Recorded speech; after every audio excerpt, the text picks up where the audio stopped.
আসসালামু আলাইকুম হগলতারে আশা করি যে যেখানে আছেন অনেক বেশি ভালো আছেন। আমিও ভালোই আছিলাম। দেখেন এখন আমি আবার চিন্তাত পড়ে গেলাম গা, কারণ আমার জামাই আবার আম আনছে করতে যে 2 দিনের মধ্যে করতে নেই টুহাটা আমটি আনলো চারি মুঠটা সব পাক নাম বাড়ি গেছে। এখন নাকি আচার খেতে মন চাইলো, কোন আলাদা কোনো কথা? হ্যাঁ নাকি আমের মুরব্বা খাইবো আর আচার খাইবো, তো আর কি আর করার, আনছে যেমন তো চলেন আমি প্রসেসগুলি সবাই মিলে শুরু করে দিই, সবাই মিলে গল্প করি আর আমরা আচার বানানোর সব প্রসেস শুরু করি। তা হ্যাঁ লেট স্টার্টেড, না না না না না সরি থুকো, লেটস স্টার্টেড। তাই যে দেখেন আমরা এনে কতগুলি আম আগে থেকে সিলা লুছিলাম, তো আমগুলি আমি কয়েকটা সিলা আনাম রাখছি আর কয়েকটা মানে একটু ভাগ করে রাখছি, এনে আমরা 2 পদে মানে আচার দিব 2 পদের আর কি। এর লেগে যে এমনও বাক করছি আমরা আনামও রাখছি, পরে এদিকে সিস্টেম করে কাটতে লইতে হইব। তো আমি ফার্স্টেই কি করবো, একটা বডি আর একটা বল এই যে লয়ে নিলাম। লয়ে পরে এটার মধ্যে এখন আমরা এটা কাটবো। বডি দেখে আপনার আবার করেন না বডি লইছি কি লেগে, আমি পারলে চাকু লইতে পারতাম, কিন্তু এই ফ্যাশন দেখানে লাভ আছে। গ্রাম বাংলার ঐতিহ্য হয়েছে বডি, আমরা সচরাচর বডি দিয়ে কাটি। আর এই আম কাটতে বডি ছাড়া তো আর কিছুই মনে করেন আপনার ধরতো না, বডিও মনে করেন ধরতো না, কারণ এত শক্ত বোড়া বাবা রে বাবা। আমাকে যে বডি মনে করেন মানুষ টুকরা টুকরা হয়ে যাবে, কিন্তু এই আম কাটতে আমার এত কষ্ট হইতেছে, মানে আমার শক্তি মুক্তি যা আছে মনে করেন সব বাড়িয়ে গেছে, আমার জীবন যৌবন সব শেষ হয়ে গেছে আম কাটতে গিয়ে। এত শক্ত শক্ত বাবা রে বাবা। কবে থেকে জামাইলে কইতাছিলাম আচার যদি খাইতে চাও হাত থাকতে না বাজারেতে আম আইনা রাখো, আমি আচার মাচার বানাই দিই। এই তো কইতে কইতে থেতা বোতা হয়ে গেলাম, তারপরে আনলো, তাও আবার এমন বাপ্তি বাপ্তি বাপ্তি কইলাম। দেখছেন নি কত পোষাপুষির পরে একটা আম কাটলো, একটা আম বাগলো। এই যে দেখেন তারপরে চাকু দিয়ে আমরা খুসায়া খুসায়া আমি যে বোড়া গিলে আছে এটি উড়াই লেবেন, কারণ এই শক্ত আমের কারণে এটি শক্ত বোড়া তো এটি আধা উড়াতে পারতেন না, তো এই লেগে চাকুরা ব্যবহার করতে হবে। যারা মনে করছেন আমার চাকু নেই দেখে রাখেন ভালো করে, আমার চাকু আছে। তো এমনি আমরা সবগুলি 2 টুকরা করে লইছি, যেমনি কুত্তা মুত্তা করে লইছি। আর কয়েকটা দেখছেন আম কিন্তু পাইকাও গেছে, এটি পাকা দইরা গেছিল, মানুষের জোর কইরা গাছাতে না আইন না কাঁচা হিসেবে ব্যস্ত আছে। কেমন মানুষ একটু চিন্তা করেন তো। তো এমনি আমরা মুরব্বা লেগে 2 টুকরা করে লইছি, আর বাকিগুলি যেগুলি আছে অর্ধেকের বেশি আম মুরব্বা লেগে কমই লইছি, ওটি আমরা টুকরা টুকরা করে লম। তো টুকরা টুকরা করার লেগে আমার বডি একটা চাকরি লই লইছি, এটি কাটতে মনে করেন আরো বেশি কষ্ট, কারণ ওটিতে তো খালি 2 ভাগ করছি, আর এটি যে আমার কয় টুকরা করণ লাগবো, আমার নিজের জীবনটা টুকরা টুকরা হয়ে যেতে আছে। দেখেন তারপরে যে আমের তেনে কি বাড়িছে, দেখেন একটু দেখছেন এটা কি বাড়িছে, প্লাস্টিক বাড়িছে আমের তেনে। আমি এতদিন চিন্তা করতাম প্লাস্টিক করতে হয়, আজকে দেখলাম প্লাস্টিক যে করতে পারে। আসলে আম যখন বেশি বাড়তিয়ে বুড়ো হয়ে যায় তখন এটিতে প্লাস্টিক বাড়ে। আরে কত কিছু জানতে পারি জীবনে। আপনারা বুলাও কিন্তু এই চাকুটা কাটতে চায় না, চাকুটা কাটতে গেলে আরে বডিটা কাটতে গিয়ে আমার বডি চাকনি সব দৌড়াইতেছে, আমার হাত মা যা আছে সব ব্যথা হয়ে যেতেছে। ওরে আল্লাহ রে, যেমনি কাটতে তো হইব, বিষয় গেল কাটতে হইব, ব্যথা হইলেও কাটতে হইব, কিছু করার নেই। আনছে যেমন এটা হালান মালান চাইতো না। আপনারা একটু আগবারে আনবেন, যে আগে খাইতে মন চাইবো, নাহলে খাওয়ানোর যা রস আছে সব মনে করেন মিটতে দেবো গা। এই যে দেখেন কত কষ্ট করে আমি কাটতাছি, আল্লাহ গো মা গো বাবা গো। আপনারা এমনি মা গো বাবা গো কয়ে নেবেন, তাহলে একটু শক্তি মুক্তি বাড়বো। আর মাঝখান দিয়ে একটু চিটা আমি দিলেন কি কমো, আর কিছু করার নাই। আপনারা তো এমনি আনতেন না, আপনারা আগে আগে থাকতেই আনতেন। দেখছেন কাটতে যাইতেছে না, বডিও তোর না, আমিও তোর কাটতেই সারমু, আমারও তো চিনস না, আমি তোর কাটতেই সারমু। কেমন তোর কাটি দেখছেন, অবশেষে পারলাম। তো অন্যটিও কাটতে লইতাছি, কি আর করবো, কাটা ছাড়া তো উপায় নেই। এটা একটু গালা আর আনাম মিলাই মিলে আমি যে আচারটা দিছিলাম ওটা একটু আনাম আনাম ছিল, আর এটারে কয়েকটা আনাম থাকবে আর কয়েকটা ভাঙ্গা থাকবে। আর এটা আমি একদিনের লেগে রইদ দিয়ালো, বুঝছেন, রইদ বালা করে একটু হুগাইলো, বালা করে বলতে একদিনের লেগে একটু আর কি হুগাইলো। তো এটাও লই লইছি আমি কাটতে, এটা সবচেয়ে বেশি শক্ত লাগছে আমার কাছে। তো দেখেন কত শক্ত শক্ত, বালা তো আমার আটকি কাটে নাই, আমার হাত মাত সব লাল হয়ে গেছে, দেখেন লাল টুসটুসা নীল হয়ে গেছে। ক্যামেরা নিতে তো ভিডিওর মধ্যে বোঝা দিতেছে না, সামনাসামনি দেখলে করতেন কেমন লাল হয়েছি। জানটা পুরো তেজপাতা গো তেজপাতা। তো আলোয়ান আমরা এই দুইয়া লই, এই যে এই দুগা আমরা কাটতে লইছি, এই যে আমের আচার বানানোর লিগা টুকরা টুকরা করছি। আর এটি আমরা মুরব্বার লিগা কটা বাচ্চা বাচ্চা রাখছি, এটি বেশি পাকনা রাহিনে যে কটা কাঁচা পাইছি ওটি লই লইছি, আর মিলাইছি আর কি লই লইছি যেমনি। তো আমরা এটি ফকফকা করে দুইয়া লই, চলেন। তো আমার দোয়া শেষ, দেখতেই আছেন এটি ফকফকা করে দুইয়া লইছি। আর এটি আমরা রোদ দিমু আর কি একদিনের লিগা, ওটিরও আমরা দুইয়া লইছি মুরব্বা গিরি, এই যে আমরা এটিরও দুইয়া লইছি ফকফকা করে। তো ওটি আমরা এখন পানির মধ্যে ভিজাই রাখি, আর এর মধ্যে একটু হলদির ফাঁকি দিয়া দিই। আপনারা গরমের মধ্যে আপনার যে রান্ধন বান্ধনের লেগে ব্যবহার করেন হলদির ফাঁকি, সেই হলদির ফাঁকিটা দিয়ে দিবেন। তো আমি হলদির ফাঁকিটা দিয়ে দিতেছি যতটুকু আমার লাগে। আপনারা চাইলে এক বইমও দিতে পারেন, অর্ধেক দিতে পারেন, যেমন ইচ্ছে আপনাকে দিতে পারেন, আপনাকে ইচ্ছে আপনাকে। তো বালা করে এটি মাহায় মহায় লইতেছি সুন্দর করে, মাহা মাহা করে লুম প্রত্যেকটার গায়ে গায়ে শিরায় শিরায়। তো আমি এটা কসলাইয়া পুরো সুন্দর করে প্রত্যেকটার মাহায় লইতেছি। তাই আমার মাহা শেষ চলেন এবার সাদা জায়গা। তো সাদা বললাম আমি একটা দৌড় দিয়া এনে সুন্দর করে একটা হুলপাটটা তো অন্যার বিন্দু আমরা এটা সরাই সরাই পিছাই দিই, এখন তো ঠাড়া পড়া রোদ না, এর লিগে বেশি হুগাইতো না, আর আমাকে এত হুগা লাগতো না, একটু টান টান দলই হইব আর কি, কাজে শেষ। তো দেখেন যে আমরা মুরব্বা বানানোর লিগে আর কি আমগিরিতে পানির মধ্যে ভিজাই রাখছিলাম। পানির মধ্যে ভিজাই না রাখলে আবার কি হয় জানেন, কাইলে হয়ে যায়, পাড়ার মতো হয়ে যায়, তাই দেখতে সুন্দর লাগে না, এর পানির মধ্যে ভিজাই রাখছিলাম। তারপরে আপনারা একটা করে পিস লইবেন, একটা কাঁটা চামচ লইবেন, সবার ঘরে তো কাঁটা চামচ আসই। তো এই কাঁটা চামচ দিয়া এটা ইচ্ছা মতো খোসাইবেন, ইচ্ছা মতো গুতাইবেন, যার যেন যত জিদ আছে, যার যার লগে আছে মনে করবেন হ্যাঁ আপনি এই কাঁটা চামচ খোসাইতেছেন বাইরে দিতেছেন। আমিও আমার যে জিদ দিয়ে আছে এটার উপরে সব আমি জিদ দেখা দিতেছি, আমি এটার ইচ্ছা মতো খোসাইতেছি, ইচ্ছা মতো খোসাইবেন। তো এই যে আমিও খোসাইতেছি, দেখেন কেমন আমি খোসাইতেছি। মাঝে মাঝে আবার কাঁটা চামচটা ভিতরে আটকা পড়ে যায়, টেনে সুডান লাগে। এটা যত বেশি খোসাইবেন তত বেশি মজা হইব, তত বেশি এটার ভিতরে রসকস ঢুকবো, চিনিমিনি ঢুকবো, সুরামুরা ঢুকবো, মজা লাগবে আর কি। তা আমি এটা ইচ্ছা মতো খোসাইতে যখন দেখবেন একটু সুইটটা মিটে গেছে আম, তো এটা আতলে ঠাস করে মোহ দিয়ে খাই নেবেন, ঠিক আছে। তারপর আমরা এম করে উল্টাইয়া এই পিঠটাও খোসাইলাম। আর শোনেন বেশি জিদ দেখার থেকে আবার নিজের হাতে মাইরা বইয়েন না, বুঝছেন, পর আবার আমার দোষ দিবেন। আমাকে এটা খোঁজার না প্রায় শেষ, আমি পিটু পিট সব খোঁজা লইছি। আর এটা আমার দেখেন এটার মধ্যে বেশি জিদ্দা হাইলাইছি, পুরো সুটটা বুটটা যেতেছে। আপনি একটু কম জিদ্দা হাইবেন, আমি এটা পুরো একেবারে থেতলা বেতলে বানাইছি। তো আপনার একটু কম জিদ্দা হাইবেন, এটা একটু কম অত্যাচার করবেন। আমার এটা একটু কম জিদ্দা হাইবে, তো খোসা খোসা খোসা খোসা পারাপারি পারাপারি গুতা গুতি গুতা গুতি কোবা কুবি কোবা কুবি কোবা কুবি গুতা গুতা গুতা গুতা রে ও গুতা। মাঝে মাঝে আবার কাটা চামচে আমার মধ্যে পুরো কাহিন্দা থাকে, তো টাইনা টাইনা আবার সুডান মুডান লাগে। তো এমনি একটু করে গুতাইতেছে। হাই হাই রে আমার চামচ ব্যাঙ্গা ব্যাঙ্গা সুটটা মুটটা দিতেছে। আরে আমার সময় খালি কষ্টের খাওয়ান খাইতেছে, একটা বালা খান খাইতেছে না, খালি কষ্টের খাওয়ান খাইতে। তো অবশেষে আমাকে সব খোঁচাই নাম সব পারাপারি করা শেষ।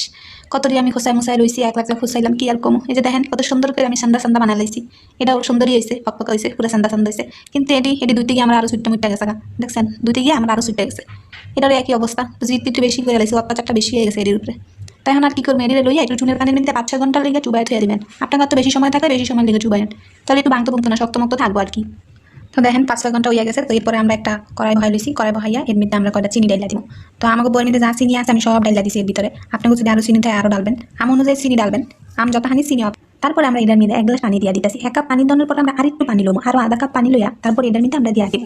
দিয়া দেওয়ার পর বালা করে লাইটার চাইটা চিনি আর পানি একটু মিশাই রাখতে। তারপর এর ভিতরে মশলা দিয়ে দিবেন আর বলকাউনের লিগে অপেক্ষা করবেন। তো দেখেন বলকটা পড়ছে, তো বলকাউনের পরে যা করবেন আর একটু ঝাল করবেন, ঝাল লইয়া একটু টান হইব। তো আমগো ঝাল হয়ে গেছে, একটু লাল লাল হয়ে গেছে শিরাটা। তো বেশি পাতলা থাকতো না, এত ঘন থাকতো না। তো তখনই দেখবেন যে এমন হয়ে গেছে গা। তো এর ভিতরে আমরা যেই কেঁচা কেঁচা করা আমাগো যেই মানে এইগুলি আসছিল আমগুলি আছে, আম সবগুলি লয়ে নেবেন। লয়ে নেওয়ার পরে তারপরে এই শিরাটির মধ্যে এই আমগুলি একটা করে সব দিয়ে দিবেন। আমিও সব দিয়ে দিলাম। দেওয়ানোর পরে একটা খুরসানির সাহায্যে সুন্দর করে এটা লাড়াচাড়া দিয়ে নেবেন। আর দেখবেন যখন বলক আইব একটু পানি হয়ে যাবে, আর পানি দেওয়ানোর কোনো দরকারই নেই, এই শিরার মধ্যে কিন্তু হয়ে যাবো। তো দেখেন এই যে বলকটা পড়ছে, তো এই যেমন সুন্দর সাদা সাদা হয়ে গেছে। তারপরে এমন একটা নরম কিছু দিয়ে সুন্দর করে এটা হালকাভাবে লাগতে হইব, কারণ শক্ত কিছুটা যদি লাগতে যান এটা কিন্তু বাইঙ্গা বাইঙ্গা সেদরা হয়ে যাবে, কোনো শুরুতেই যেত না। কারণ এটা এমনি আমি একটু পাকনা পাকনা আম, তো বেশি লালন টালন যেত না। তো এই যে দেখেন আমরা একটু জালমাল করে লিতেছি, ফেনা ফেনা হয়ে গেছে। আর একটা আমলে আপনাকে দেখাই, দেখেন কি এটার শুরুটা দেখেন খালি কি সুন্দর হয়েছে। এটার শিরা উপশিরা পুরো রসমরি ডুক্কা শিরামুরা ডুক্কা পুরো সুন্দর হয়ে গেছে। জানদা আমার কষ্টগুলি সব কিন্তু সার্থক হয়ে গেছে। যেই পরিশ্রম করলাম, যেই গাম জড়াইলাম, যে কষ্টটা করলাম সব কিন্তু উশিল হয়ে গেছে। তো এখন এটার আমরা আরেকটু হুগাইলাম, আরেকটু হুগান লাগবো আর কি। তো যাক আমার জামাই অনেক খুশি হইব। তো দেখেন এই যে কত সুন্দর হয়ে গেছে, গাড়িটা লাল লাল হয়েছে, লাল লাল এমন হইব অমন হইব, সাদা কমই হয় মুরুব্বা। আর এই যে দেখেন কি সুন্দর হয়ে গেছে। আর এই যে এটার মশলা যেটি আছে এটি আপনি লইয়া আলাদা করে হালাই দিবেন, বুঝছেন। ওটা কিন্তু এটা যে শিরাগিলি আছে মনে করেন আপনারা রুটি মুটিতে বড়ায় বড়ায় জেলি হিসেবেও খাইতে পারবেন। এটা পুরো আমি জেলি লাহানি লাগে। দেখেন কি এটা নামানোর পর আবার আরেকটু ঠান্ডা হয়ে গেল, আরেকটু আর কি চলা চলা হয়েছে। তো আয়েন একটা সুন্দর প্লেটের মধ্যে বাইরে আপনাকে দেখাই, পরিবেশন করে আপনাকে দেখাই এটার লোকটা কি মনে হয়েছে। তো দেখেন একটা সুন্দর দামি ডিনার সেটের একটা পিরিজের মধ্যে আমি এটা ভাইরাল হয়েছি। আর এটা ক্যামেরা লেগে একটু বেশি লাল লাল লাগতেছে, দেখতেছি মনে খাই কিন্তু অনেক মজা হয়েছে, অনেক অনেক। আপনারা যদি খাইতেন খাইলে পুরো একদম পাগল হয়ে যেতেন, বুঝছেন। পাগল না হয়ে উপায় নেই। তারপর আমরা পরের আচারটা বানাইলি, পরের আচারটা বানানোর লিগে আমরা একটা কড়াই বহে একটা হৌরার তেল দিয়ে দিতেছি। আর হৌরার তেলটা আপনারা যদি বেশি দিন সংরক্ষণ করতে চান তাহলে আপনার হৌরার তেল একটু বেশি করে দিতে পারেন। আমি কমাই দিতেছি কারণ আমার আচার এত থাকে না। আমি জাক্কে মেক্কে যা আছে বোতলের ভিতরে সব এটা ঢেলে দিয়ে দিলাম। আমি তো আগেই কইছি আমার আচার বেশি দিন থাকে না, আমরা ফ্রিজে রেখে যতদিন খাওয়ানোর খামো। তো এই লিগে আমি কমাই দিয়ে দিলাম। তারপর আমি কুচি করে কাটা রসুন দিয়ে দিলাম। আর কয়েকটা তেজপাতা আমি রাখছিলাম, আমি তেজপাতা দিয়ে দিলাম।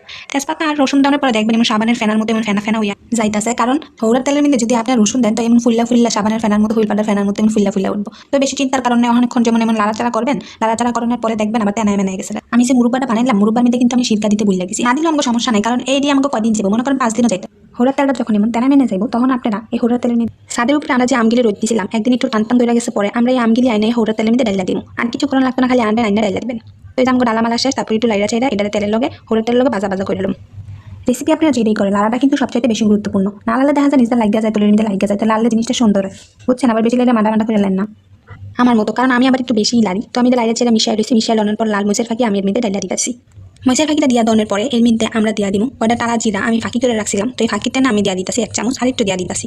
আমরা পাঁচফোড়নের মধ্যে জিরা ব্যবহার করি নাই, যার কারণে আমি জিরাটা আলাদা দিলাম। আর এটা হচ্ছে পাঁচফোড়নের ফাঁকি, আমি আলাদা ব্লেন্ডার করে দিয়েছিলাম। পাঁচফোড়নের ফাঁকিটা আমি দিয়া দিতেছি। আর নামানোর সময় কিন্তু আমরা আরও পাঁচফোড়নের ফাঁকি দিয়ে মিলে একটু কমাই দিয়া দিলাম। তারপর দিয়া দিলাম লবণ। তারপর আবার সেই লাড়াচাড়া, তো আবার সেই খুরসুন দিয়ে আমরা ভালো করে এই ইনগ্রিডিয়েন্টসের লগে সব কিছুতে ভালো করে সুন্দর করে মিশাইলো।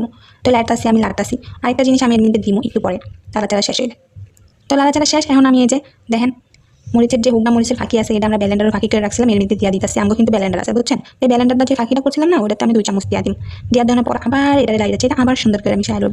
যখন আবার মরিচের ফাঁকি সুন্দর করে মিশাই না হয়ে যাবো, এর মধ্যে আমরা ফ্রিজে রাখা দুটো মিঠাই আসলে ওই মিঠাইটা আমরা দিয়ে দিই। তো আমি লাগতা ইচ্ছা মতো যাচ্তাছি, কিন্তু এটা ছুটতেছিল না। তো আমি এটা দূরে নিয়ে ইচ্ছা মতো তারপর আমি এটা ছুটাইতাছি। এটার কি মিঠাই আমি জানি না। তো এর মধ্যে আমি মিঠাইগুলি সব দিয়ে দিব। মিঠাই দিলে আচারের মধ্যে সুন্দর একটা কালার হয়, বুঝছেন। এর লেগে মিঠাইটা দিই।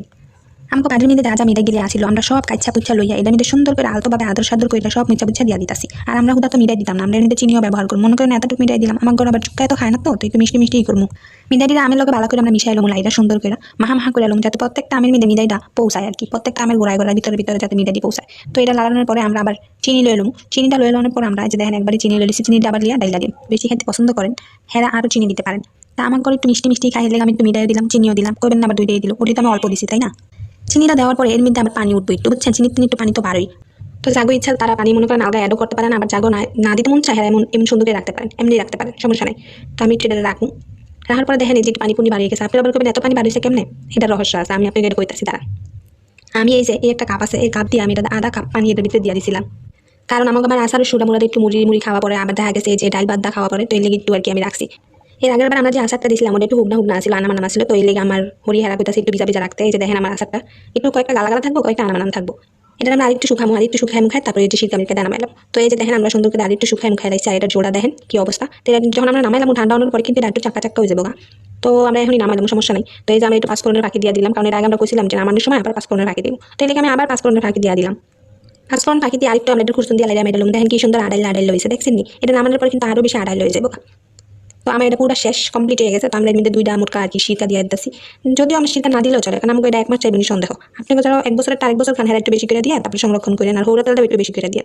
তো আমার এটা পুরো শেষ। তো সুন্দর করে আমরা একটা দেখেন কাছে প্লেটের মধ্যে সাজাই লিখছি, দেখেন এটার মেন লোকটা কেমন হয়েছে, খাইতে কিন্তু অনেক মজা হয়েছে, আসলে সত্যি কথা অনেক বেশি মজা হয়েছে খাই।